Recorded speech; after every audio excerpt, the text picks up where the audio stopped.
Beautiful. Well, thank you. Welcome to another webinar. Today we're welcome Dean Taylor, CEO of Digital Wine Venture. He's going to talk about Wine Depot in particular today. So that's going to be very exciting. This is brought to you by another Port Jackson Securities production. Just so everyone knows, this is just for coverage and educational purposes. This webinar should not be taken as financial advice. But thank you very much, Dean, for coming on today. I'm very excited to hear a little bit more about Wine Depot and what's been happening. No problem at all. Great to be here, Lachlan. Thank you very much for inviting me. That's okay. That's okay. Well, thank you for being on board.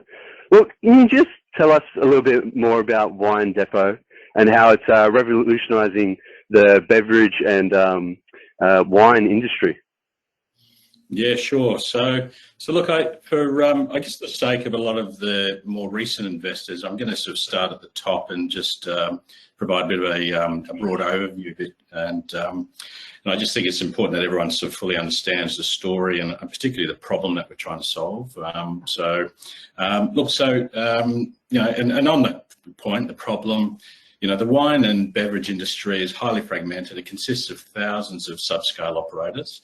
And the supply chain that supports it is slow, it's inefficient, it lacks technology, and it erodes a lot of margin that's you know, sort of generated between the buyers and the sellers. So, and unfortunately, you know, a lot of that profitability doesn't actually go to those who deserve it the most. So, Wine Depot, you know, I guess the solution that we're bringing to market is an online technology platform which is designed to streamline wine and beverage distribution. It's been designed to help the suppliers service their key markets. That's the direct-to-trade, wholesale market, the direct-to-consumer market, as well as the B2B and corporate market. And in the future, we will also look to add you know, direct-to-export functionality to the platform. In terms of the platform itself, we generate efficiency, I guess, in two key ways. One is the technology itself and just simply connecting all of the stakeholders and allowing the data and information to readily flow amongst their other technology systems. And I guess the other is really through scale, by consolidating everyone's volumes and negotiating on their behalf. In many ways, it's almost a cooperative that we provide, and you know, getting everyone's volumes together, we're able to negotiate not just better prices, but better service level, and sometimes very specific services, such as climate-controlled, you know, sort of warehousing and delivery. The platform we've got, or we built, has got 5 key components so far. The first of those is Market, which is our direct-to-trade marketplace, which we are just recently launched. It's still in the soft launch phase. We'll be going hard on that over the next few weeks. It's got a direct component which allows the suppliers that we work with to manage a range of ever-growing range of consumer sales channels and marketplaces, particularly online retailers. It has a component called Connect, which is the order inventory and I guess the technology integration manager. So it's really like an ERP system that we're providing for the industry. The fourth part is Liquidity, which is a payment management solution where we're allowing the suppliers to free up cash more quickly and also providing a credit solution for buyers. And last but not least is our Logistics, which is a fulfillment solution. Definitely. Okay. And just for the viewers at home that are watching online, if you do have questions for Dean, we do have a column that you can send those through to. We'll have a final presentation, final Q&A at the end, sorry, where we'll answer a few of those. So I've definitely been receiving emails at the moment regarding a few questions, but one question I do have is, what's the current revenue model? Can you explain it a little bit clearer for us? Yeah, sure, Lachlan. So look, I mentioned the 5 key components of our technology platform. And each of those components generates a revenue stream. And we're sort of very fortunate, I guess, that each of those components is vertically integrated and so are our revenues. So, you know, we have customers that use only some of those components, but generally, you know, we pick up multiple revenue streams, and the deeper the engagement that we get with our customers, I guess, the more revenue we generate. So we're still in very much the early days of the rollout of the platform. the focus so far has been predominantly on logistics, and so just about all of the revenue that we've reported to date has come from that logistics business. Obviously, we've seen exponential growth in that business, which has been fantastic. It's demonstrated that we've got an amazing product market fit, and it's growing at rapid rate. But over the next few months, we're going to start to see the other revenue streams start to kick in, and so there'll be a compounding, I guess, of the growth, I guess, in the each of those, and we should start to see a real acceleration in the revenue being generated. In terms of revenues. From the marketplace, we generate trading fees and we take a percentage of the wholesale transaction. The retail component or the direct component, we take sales commission. So again, we take a percentage of the transaction. And I guess there we don't really want to be a consumer-facing business and selling directly to the public. It's a very tough and competitive space, but instead we'd like to sit in the background and take just a little piece of every single transaction that goes through. Hence why we've partnered with the likes of eBay and Vivino.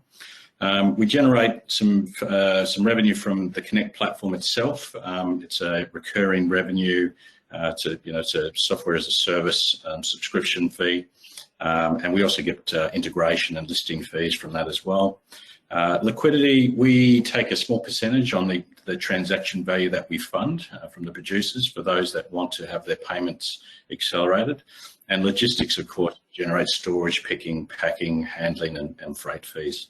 So it's a nice sort of vertical integration, and obviously as the different parts of the business kick in and scale, so do each of the revenues. Okay, and is that where the key growth levers come from as well, from that sort of revenue model?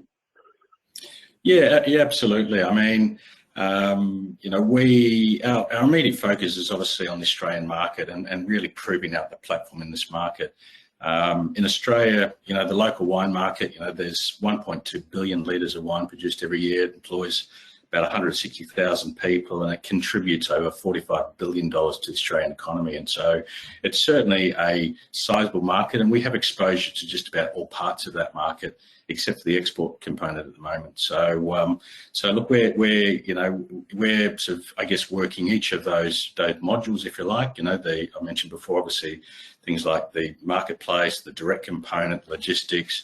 Each of those has its own set of levers, but predominantly, I guess, what we're trying to do is get as close to the actual producers as possible and providing them a solution which actually releases profits and margins back into their pockets. And I guess really then immersing ourselves in the value chain and being able to get exposure to all parts of it. In terms of, I guess, just other parts of the market, just to give people a bit of an idea. I mean, the trade component alone is really valued at somewhere between about $5 and $10 billion, depending on whose data you're relying on and whether you're including some of the major supermarkets, for example. So the B2B marketplace we're in the process of launching. I mean, it has there's immense opportunity to take a sizable percentage of that, we believe. Certainly just by making it a lot easier for producers to actually access that market and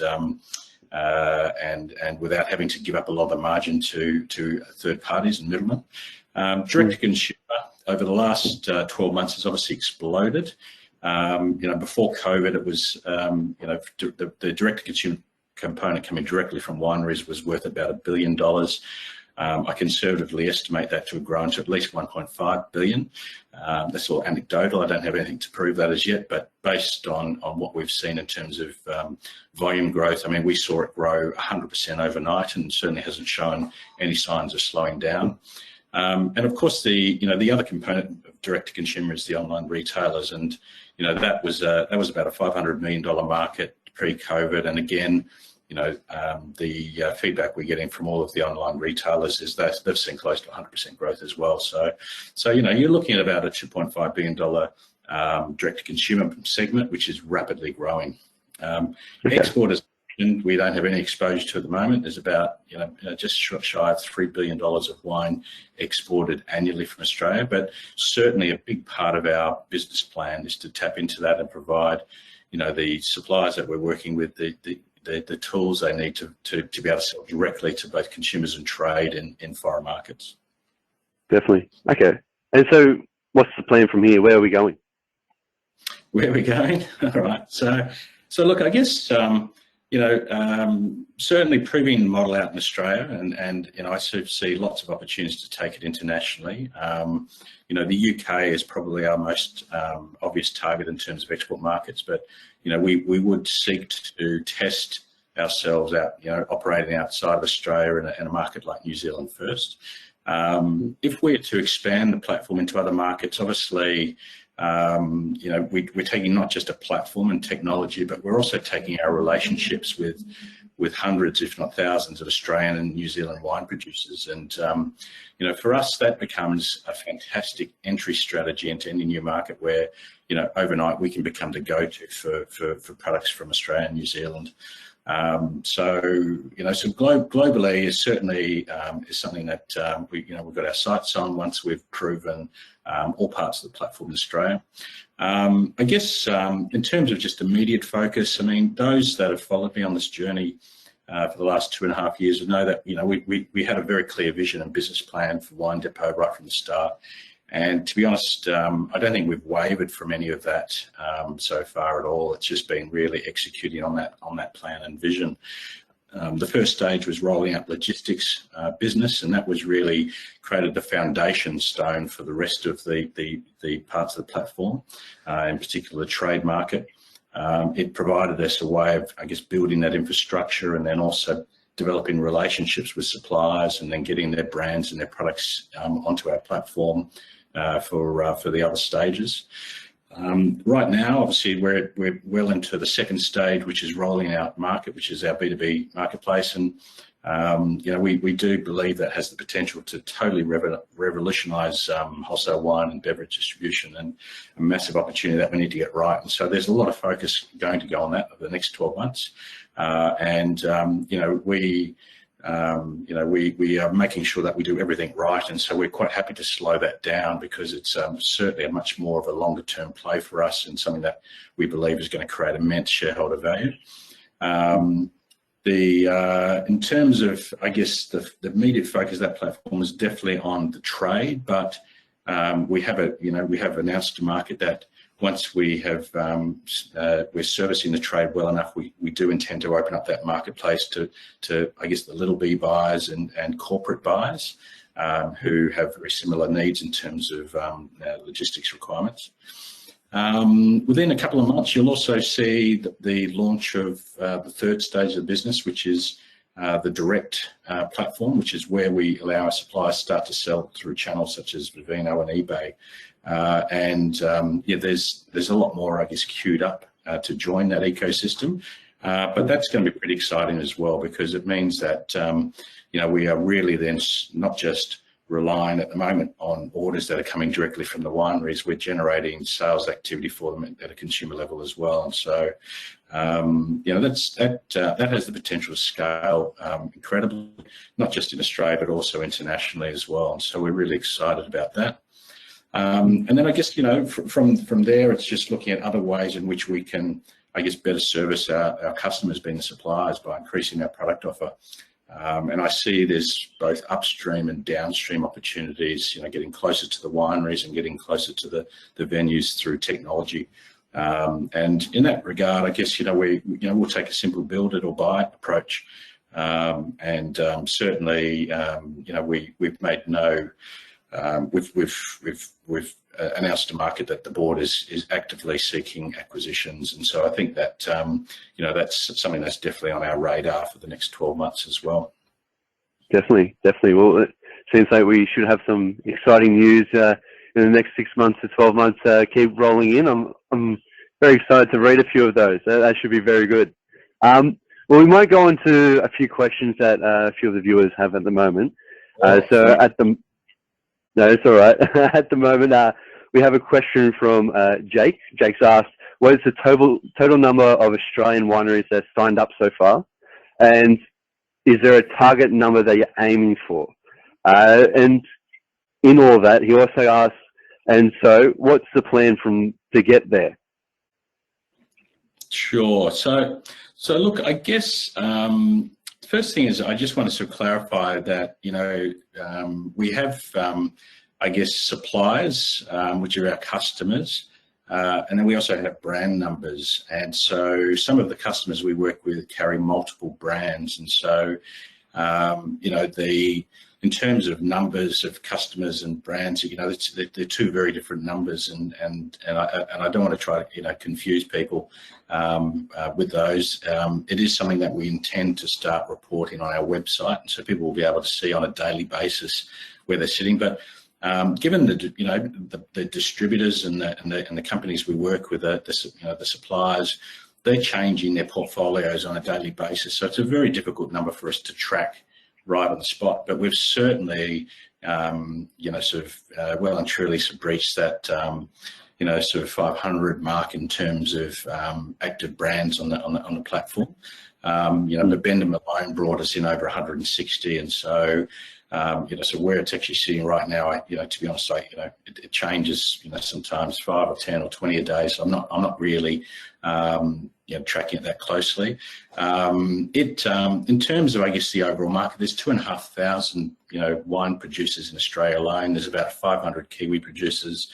A lot of those wineries have 2 brands as well, and so, you know, collectively, you know, so between them, there's probably 5,000 brands in Australia and New Zealand alone, neglecting imports. And so, you know, I would like to think at some point in time that, you know, we've got, you know, best part of, you know, some 75 or 80% of those listed on the platform.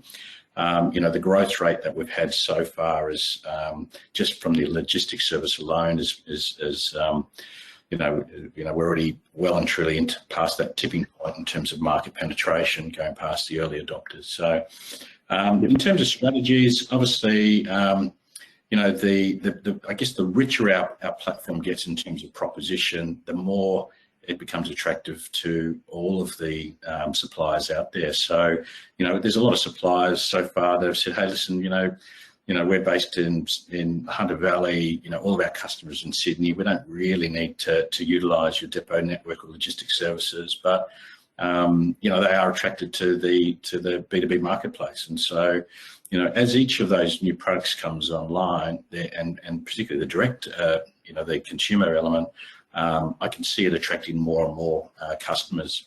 You know, as you do in any business, there's churn. You know, some people come up and they go, look, this just isn't working for us. We want to change things.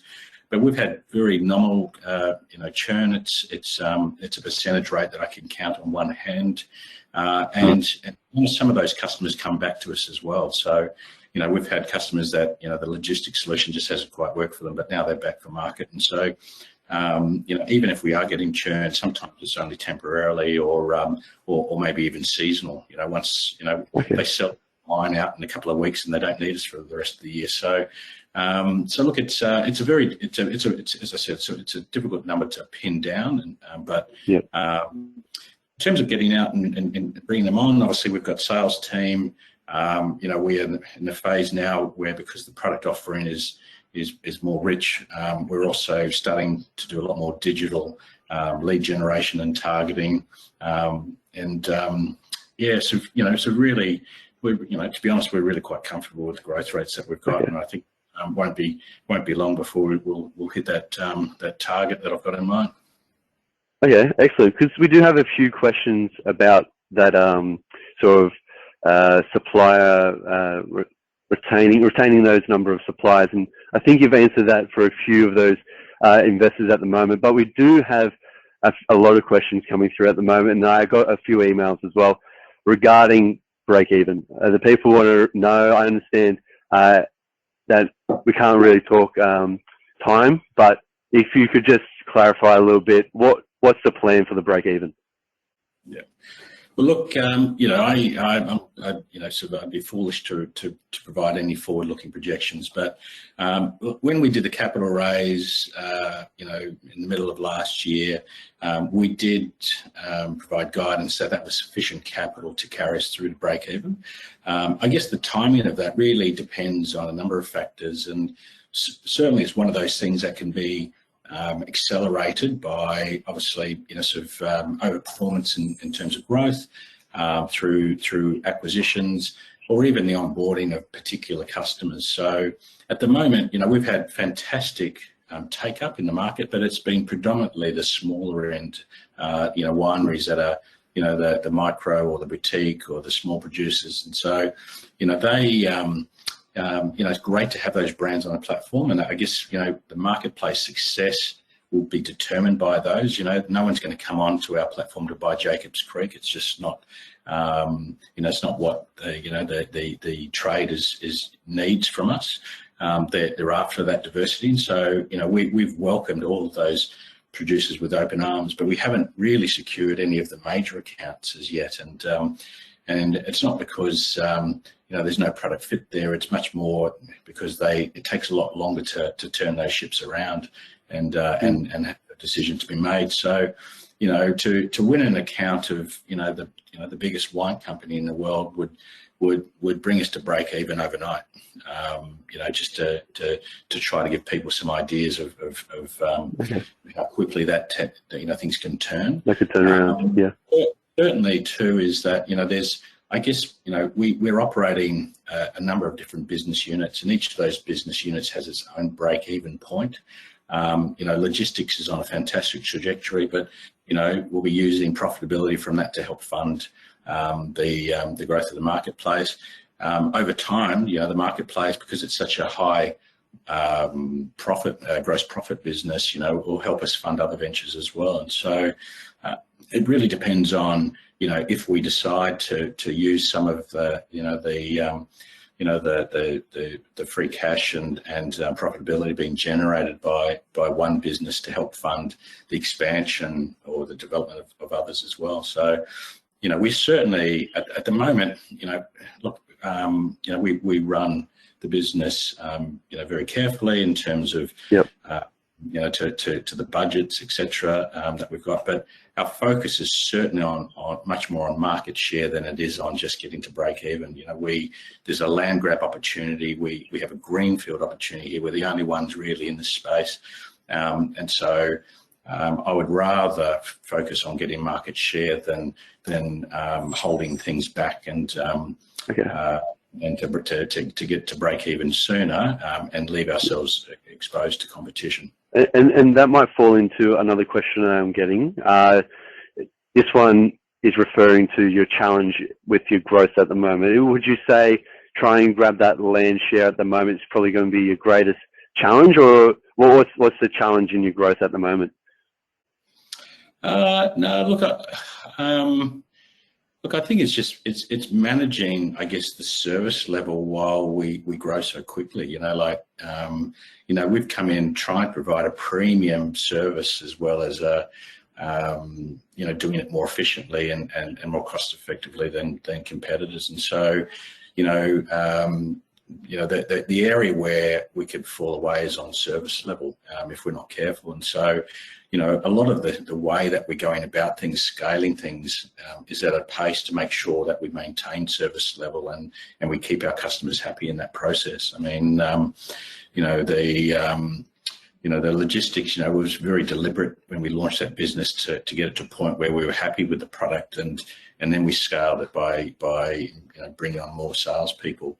And we're doing the same with market, where we're launching it in one city at a time, starting from Sydney and sort of radiating out. And so, look, managing that growth and we want to make sure that every single customer, be it a supplier or a buyer, has an amazing experience, and that's, to me, is the biggest challenge is being able to do that. I mean, I think the product market fit we're getting with all of the solutions we're taking to market is fantastic. But if we were to let everyone in tomorrow, things would break. And we certainly, you get one chance at a lot of these customers, and I don't want to ruin that by being greedy. Definitely. And ladies and gentlemen, we do have a lot of questions coming in at the moment, so I do have to apologise. We're getting thousands of questions coming in, so if I don't get towards yours, we will make it our effort to get around to those after the webinar and make sure we can answer those as best as possible. And if we can't answer those, I'll definitely pass those on to Dean, so he can potentially answer those for you as well. So at the moment, I do have one particular question, and This one is from Antonio. It asks, DW8 say that their order volumes were down in March 2021, due mostly extended vintage preoccupying many winemakers. Can you please clarify what this means exactly? And the impact on the sales, sorry. Yeah, so sure. So I guess the first thing is just remember that, 99% of the volume that's coming through and we're reporting at the moment is generated by the wineries. We have no control over that as in any shape or form. Like, that is the orders they're processing through their wine clubs, through their cellar doors, outbound marketing, whatever mechanics that they use to generate sales. So we are really a service provider in at the moment. That's all. Once our market kicks in and the direct platform kicks in, then we do give them levers to help them increase their sales and volumes. But at the moment, whatever we report is what comes from them. So, the drop-off that we experienced in March, I mean, that vintage is, grapes it's an annual cycle, and the winemakers, typically start to harvest those grapes anywhere between, I guess, mid to late January, and normally by the end of March, it's all wrapped up. This year was a very long, extended vintage, and so it meant that the winemakers were out there waiting, days and days, trying to sort of get the optimum ripeness for the fruit, and then pick it and bring it in, and then obviously go put it into the winemaking process. And so while they're doing that, the last thing on their minds is about generating sales. And so a lot of them close their cellar doors, or they don't have wine club runs. They don't really concentrate on any marketing activities. And so historically in the industry too, we always saw the same sort of thing happen when I had my online retail businesses, is that people would stock up in advance of Easter and Christmas, and they wouldn't actually be buying a lot over that period as well. So it is a seasonally, it's a period that does drop off.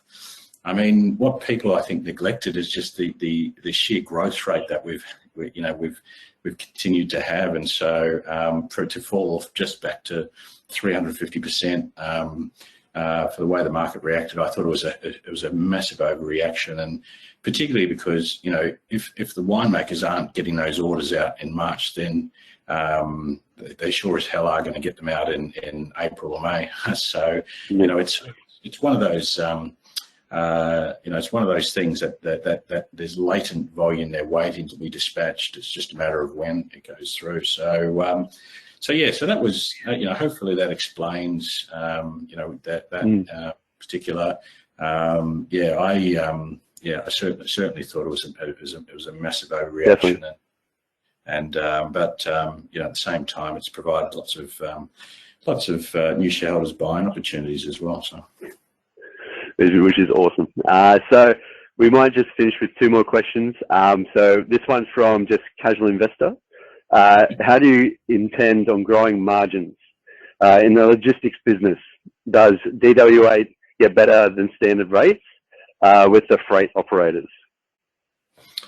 Yeah. So look, I mean, as in the logistics business, there's volume breaks, and so every time you sort of reach another sort of